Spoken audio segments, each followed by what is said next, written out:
Vamos trazer mais um tema agora aqui, já girar a nossa reportagem. O Senado se prepara para iniciar a análise da PEC das drogas em plenário nesta terça-feira.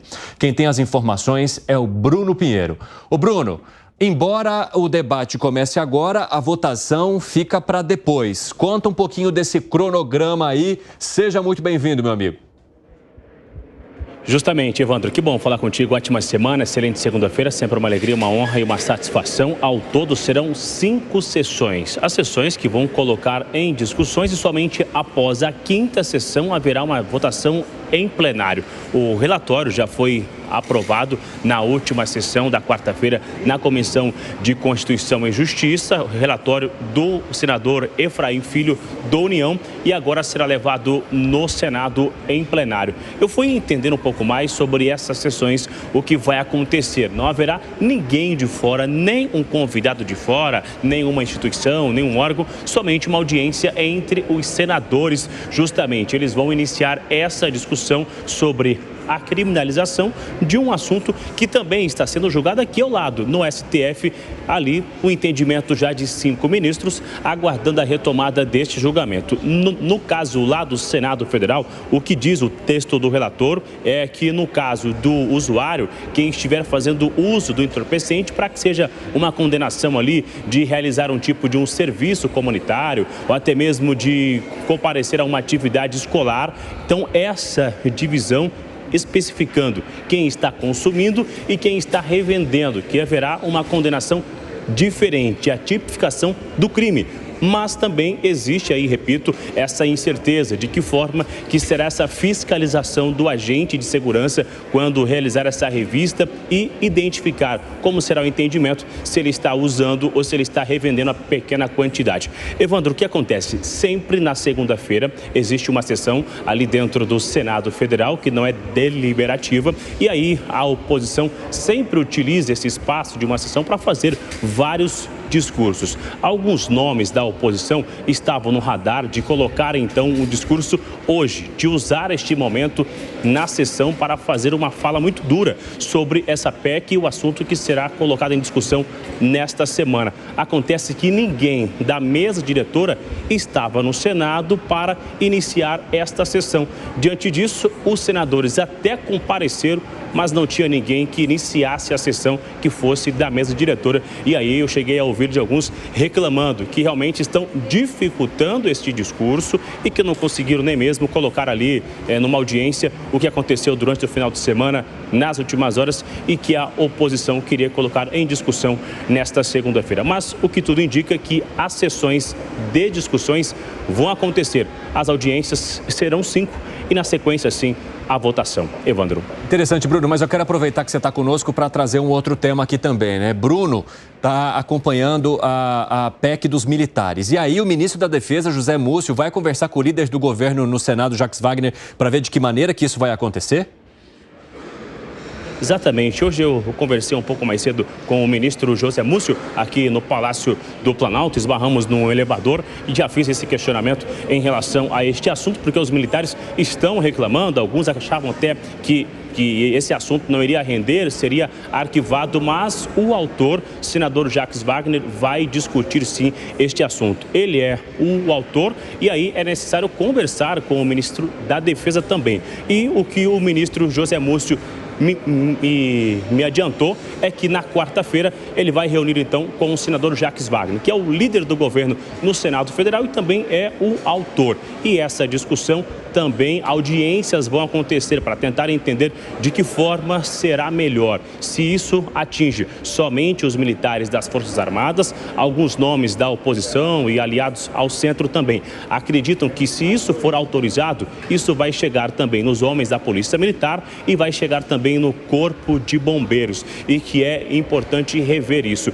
Inicialmente era muito duro o texto, na verdade, que nem mesmo aqueles nomes de confiança, os cargos que são de homens do Exército, das Forças Armadas, eles não estariam autorizados a usarem o uniforme das Forças Armadas dentro de uma repartição do governo, que era uma ideia justamente de limpar essa imagem de militares de dentro da gestão, de dentro do governo federal. Mas existem resistências dentro do Senado e alterações vão acontecer. Conversei com nomes ali dentro do Senado hoje, acreditam que antes da segunda quinzena do mês de abril, nada vai acontecer em relação a este assunto no Senado Federal. Evandro.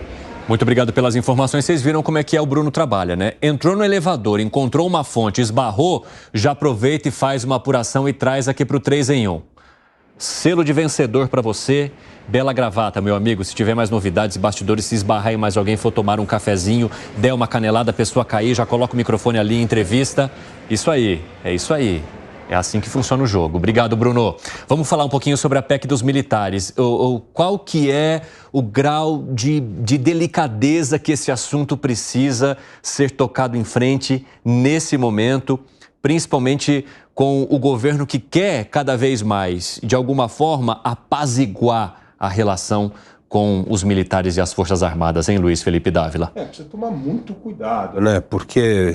Primeiro que nós estamos assim, o militar, antes de ser militar, ele é um cidadão brasileiro. E como cidadão brasileiro, ele tem os plenos direitos garantidos pela Constituição.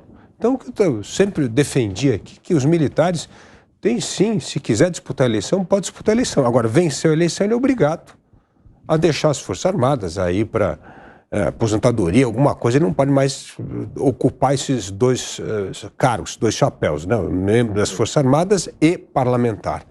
Mas vamos dizer que o parlamentar, o militar dispute a eleição e perca a eleição. E aí ele perderia todos os benefícios? Não, isso é um total absurdo. Isso não faz o menor sentido. O que faz sentido é os benefícios das Forças Armadas acabam sendo suspensos quando ele vira parlamentar. Mas se ele está disputando uma vaga, agora dizer que o mero fato de disputar a eleição e perder a eleição, o militar já volta com uma pauta política para dentro das Forças Armadas, não, isso não existe. Isso não existe mesmo, isso não tem nada a ver. Em nenhum lugar do mundo funciona assim. Então a gente está forçando mesmo criar um cidadão de uma categoria que não cabe mais nos seus direitos constitucionais. Então eu sou totalmente a favor de deixar os militares disputarem a eleição. Uma vez eleito, aí sim ele é obrigado a deixar suas funções nas Forças Armadas. Segunda coisa, imagina essa história de uniforme. No mundo inteiro, qualquer lugar do mundo, o militar tem honra de vestir a sua farda. Como agora não vai usar mais farda? Porque agora assim, não tem nada a ver. Porque ele está ali cumprindo um papel em que ele é membro das Forças Armadas e tem que ser sempre reconhecido como tal. Então, evidentemente, esse projeto tem que tomar muito cuidado, porque a gente acaba tocando em coisas de orgulho das Forças Armadas, a gente acaba tocando em coisas que têm um valor muito mais, assim, vamos dizer, não mensurável, né? Não é só na farda, mas tudo que aquilo representa do que qualquer outra coisa. Então, é um projeto que precisa ir com muito cuidado. Agora, não é por causa, de novo eu disse aqui, por causa de alguns militares que se envolveram com a política e cometeram barbaridades que a gente pode amanhã transformar isso numa lei genérica para todo mundo que está nas Forças Armadas e que deseja entrar na política. Não é isso. A lei não pode ser feita na excepcionalidade. A lei tem que ser feita pensando em termos genéricos. Isso é para todo mundo. E não punir toda uma categoria por causa da péssima conduta de alguns membros do que foi no governo Bolsonaro. Que foi, mano? Tem algo do qual você discorde aqui? Tem alguns, com muito respeito, assim, eu concordo... Não, mas o interessante é isso mesmo, porque até agora, a primeira hora, vocês concordaram inteiro. Eu tava me sentindo angustiado. Porque não havia discordância. Eu não tava batendo... joga a bola ali, o outro pá, já rebate, o outro fala aqui, tela dividida, cadê? Todo mundo dando a mão, se abraçando, saindo aqui feliz, tomando chopp no final desse programa. Ah, vá. Fala, mano. Vou trazer uma divergência com todo o respeito.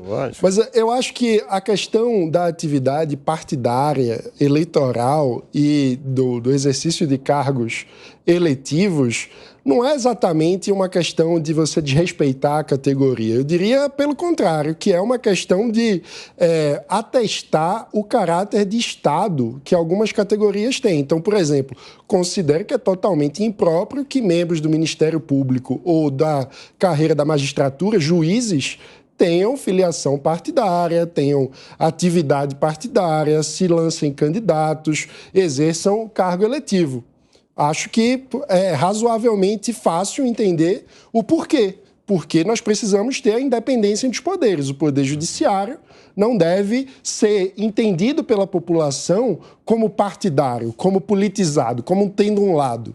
Eu diria que, da mesma forma, essa é uma lógica que pode se aplicar no aperfeiçoamento institucional aos militares. A gente deseja que os militares sirvam ao país e não a um projeto político partidário de um lado ou de outro. Então, para proteção da instituição, eu diria que é importante discutirmos essa pauta, claro, com todo cuidado, com toda a cautela que o assunto merece, mas eu acho que não seria algo ruim do ponto de vista institucional a gente fortalecer a ideia de que a carreira militar é uma carreira de Estado e que, portanto, no exercício dessa carreira, o militar não deveria entrar na disputa político-partidária. Claro, se ele vai para a reserva, se ele se aposentou, se ele deseja mais entrar num debate partidário do que no serviço fundamental que as Forças Armadas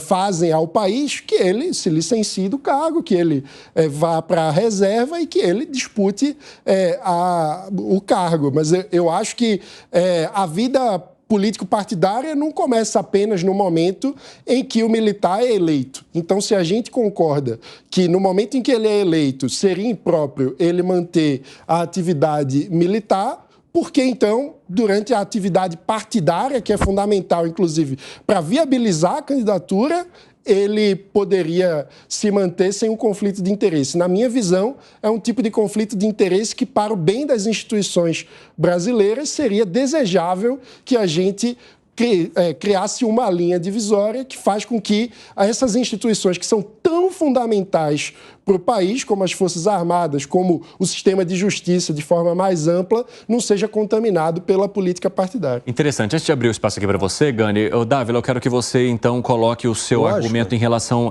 a isso que foi trazido aqui pelo Mano Ferreira. Eu acho que o Mano traz um ponto importante, mas a gente tem que olhar pelo seguinte. Então, como é que funciona, por exemplo, policial militar? É outra carreira de Estado que o policial militar pode disputar a eleição. Uma vez ele disputa a eleição, ele está afastado ali da corporação. Policial civil, mesma coisa. Tanto que a gente tem a tal da bancada da bala, que é uma das maiores bancadas, que é justamente gente que tira a farda para disputar a eleição. Uma vez ganhou a eleição, passa a ser parlamentar. Então eu vejo que a questão das Forças Armadas tem muito mais um paralelismo com essa história do que é a função do policial militar, do policial civil, do que com uma carreira específica do Ministério Público. Porque aí eu acho que aí sim, aí você está falando uma coisa poder judiciário e tal. Então, assim, diplomata não poderia disputar a eleição? Pode. Quantos diplomatas disputam a eleição? Então, assim, eu entendo que deveria abrir mão da farda no momento em que é eleito, porque aí muda a função. Mas, enquanto ele está ali como cidadão, ele é apenas, como ele é um policial federal, como ele é um policial militar, como ele é um militar também, das Forças Armadas. Então, eu não vejo essa incompatibilidade. Eu acho que todo mundo tem direito de participar do jogo político. Agora, uma vez eleito, sim, você é obrigado a se afastar. Ô, Gani, em que barco você está nessa? Igual o Segré aqui, né? Você tá murista? Não, tô murista. Não, mas eu tô pendendo mais para o Dávila. Embora eu acho que o Mano, ele trouxe aqui bons pontos, né, em relação à instituição de Estado, mas por que você pende mais para cá? Porque o conceito que eu mais gosto de democracia, Evandro, dentre vários conceitos que tem, né, o que é uma democracia, é a igualdade perante a lei. Então eu acredito que todos são iguais perante a lei, todos têm o direito de disputar uma eleição. Mas concordo com o Dávila, uma vez que você assumiu o cargo aí, não seria oportuno misturar essas duas funções. E até porque eu acho que isso vem muito num clima de retaliação, de revanchismo, né? A ideia é que as Forças Armadas foram politizadas, como o Dávila bem trouxe aqui, alguns militares ali tinham a intenção de seguir com um golpe, mas veja, não houve nada, né? E não houve nada por conta dos próprios militares. Então mostra o quão nesse sentido, o quão a nossa democracia está blindada. Agora, eu quero colocar também o PEC das drogas, né? O Bruno contou o assunto pra gente, deve começar uma discussão. São 5 semanas, tudo indica que a PEC só seja votada pelo plenário, então, depois da Páscoa, do feriado da Páscoa. E como que vocês acham que esse assunto vai ser conduzido?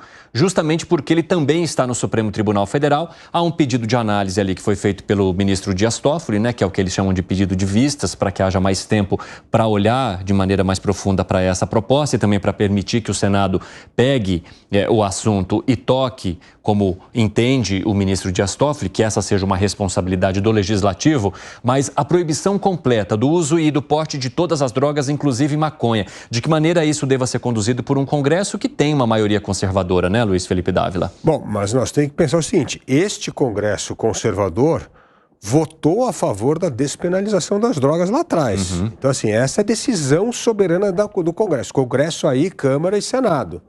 Agora, se o Senado introduz uma PEC agora criminalizando qualquer porte de droga, aí mesmo agora a reportagem muito bem feita do Bruno Pinheiro, não, já vamos começar a dividir aqui um pouco o que é traficante, o que é usuário também, para dar uma aliviada, para não tratar tudo como, né, vai ser encarceramento. Mas isso fere uma própria decisão do Congresso.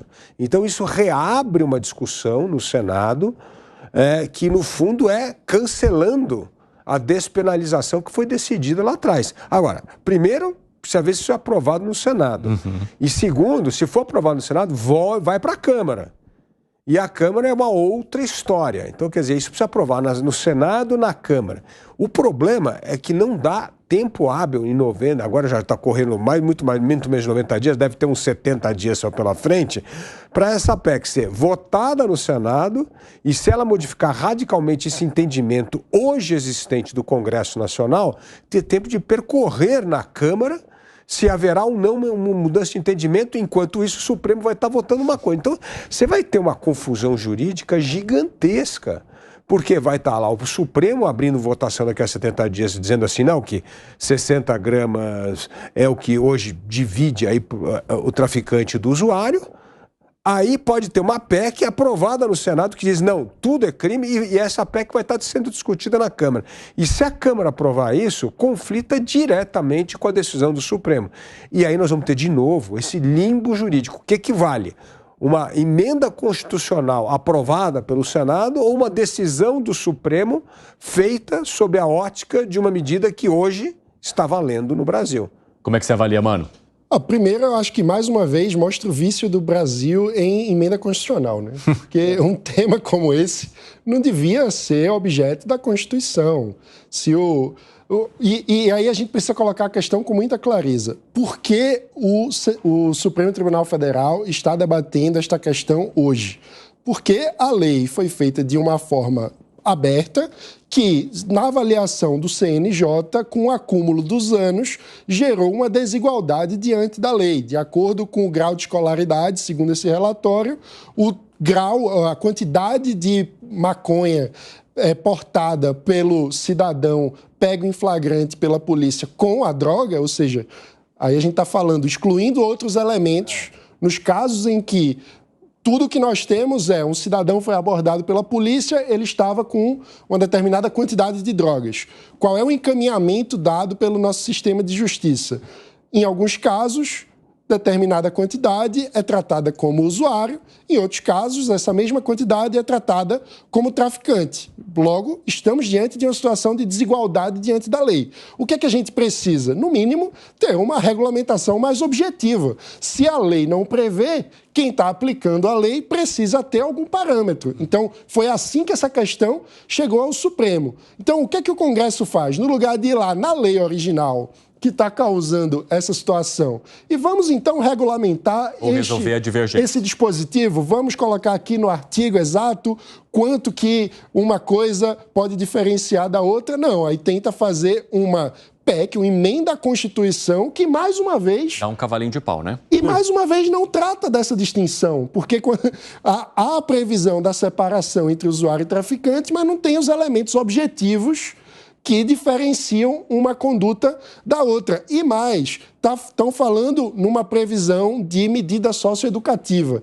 Aí é Alice no País das Maravilhas. Parece que a gente não está falando do Brasil, onde existem vários outros crimes que têm a previsão de medida socioeducativa e elas não são aplicadas. Ou seja, a gente, no lugar de debater de fato o que importa para que a concepção da política chegue na ponta, a gente fica tentando mudar a Constituição como se fosse, não, agora desta vez, como a gente está escrevendo em negrito, agora a realidade vai se transmutar de acordo com as palavras. Mas Carlos Drummond de Andrade já dizia, os lírios não nascem da lei. Não adianta criar um novo texto na Constituição que a realidade não vai ser alterada nos problemas práticos da aplicação da legislação. Então, acho que a gente está diante disso, de o Congresso ver uma situação que é real, que é como essa lei vai ser aplicada na prática para diferenciar o traficante do usuário e como vamos ter um encaminhamento adequado para o usuário, e não estão tratando de nenhum dos gargalos reais de aplicação da política pública. Estão querendo colocar a confusão que já existe na lei complementar na Constituição. A depender do que for aprovado, isso pode significar um tiro no pé, no teu ponto de vista, Gani? Olha, dependendo, sim. Eu te pergunto isso porque você é uma pessoa completamente contra a lei que permite o uso de qualquer tipo de droga. Né? Mas olhando para a realidade da nossa sociedade, que análise você faz? A análise que eu faço é o seguinte, Evandro. É lógico que eu também sou contra que uma pessoa que seja usuário de droga vá para a cadeia, né? Então a pessoa ali usou pouca droga, de repente ela está na cadeia e aí pode ter a sua vida devastada. Mas algum tipo de punição ou medida socioeducativa, algum tipo, né, de criminalização, essa pessoa ela tem que ter justamente para afastá-la da droga. E por que eu falo isso? Porque não há nenhuma evidência empírica, nenhuma evidência internacional, Evandro, de que a descriminalização das drogas trouxe redução de consumo. Pelo contrário, todas as evidências mostram o aumento do consumo. E o aumento do consumo, ele vem com consequências. Quais são essas consequências? Vem com o aumento de venda de drogas, portanto, aumento do poder do traficante, vem com o aumento da violência, vem com o aumento de problemas de saúde pública, portanto, gasto público que todos nós pagamos essa conta, com acidentes de trânsito. Então, eu não vejo qual que é o benefício da descriminalização. Repito, né, o fato de eu defender aqui a criminalização de todas as drogas não significa que eu esteja defendendo que todo usuário deva ir para a cadeia. Também não é isso, né? Mas algum tipo de punição, algum tipo de restrição, eu acho que tenha que ter. Por exemplo, eu já citei aqui, ele é aposentado, o meu tio era juiz criminal e ele era muito conhecido por medidas alternativas. Então, o que acontecia? Pegava lá um pichador, né? Ele não mandava para a cadeia. O que ele fazia? Ia lá trabalhar 3 meses de graça limpando o muro, né? Então, eu acho que em alguns casos, né, esse tipo de medida ajuda bastante. Então, sei lá, pega lá um viciado, vai fazer trabalho comunitário num hospital psiquiátrico, enfim, cuidando de viciado, algo desse sentido que afaste. Até porque o próprio rótulo, né, o próprio estigma da criminalização afasta algumas pessoas da droga.